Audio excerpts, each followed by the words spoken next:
గోడు గ్రామంలో పూర్వ విద్యార్థుల ఆత్మీయ సమ్మేళనంలో పాల్గొన్నారు మంత్రి ఉత్తమ్ కుమార్ రెడ్డి. 75 సంవత్సరాల వజ్రోత్సవ ఆహ్వాన కార్యక్రమంలో ముఖ్య అతిథిగా హాజరయ్యారు ఉత్తమ్ కుమార్ రెడ్డి. పొనుగోడు గ్రామస్తులు చాలా చైతన్యవంతమైన ప్రజలన్నారు. గత ప్రభుత్వం మండలాలు జిల్లాల విషయంలో ముందు చూపు లేకుండా ఏర్పాటు చేసిందన్నారు.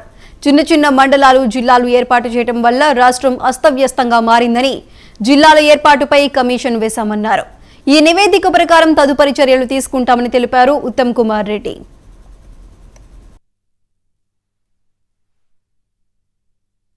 గొప్ప చరిత్ర వింటూ ఈ స్కూల్ యొక్క పూర్వ విద్యార్థులు జాతీయ స్థాయిలో అంతర్జాతీయ స్థాయిలో పేరు ప్రఖ్యాతులు సంపాదించుకోవడం నాకు కూడా ఎంతో సంతోషం కలిగించిందని చెప్పి నేను మనవి చేస్తున్నాను.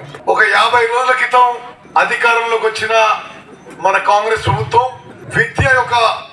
విద్య మా ప్రాధాన్య అంశాల్లో ఒకటిగా ఉంటుందని చెప్పి నేను మనవి చేస్తున్నాను. గతంలో అధికారంలో ఉన్న వాళ్ళు విద్య విషయంలో, ప్రత్యేకంగా ప్రభుత్వ పాఠశాల విషయంలో, ప్రభుత్వ కాలేజీల విషయంలో కొంత నిర్లక్ష్య ధోరణితో ముందుకు పోయిన విషయం కూడా మీ అందరికీ తెలిసిన విషయమే.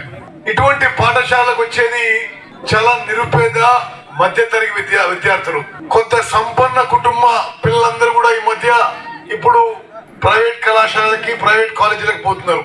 నిరుపేదల కుటుంబాల పిల్లలు, దళితులు, గిరిజనులు, వెనుకబడిన తరగతుల పిల్లలు ప్రభుత్వ పాఠశాలల్లో, ప్రభుత్వ కాలేజీల్లో చదువుకోవడం జరుగుతుంది.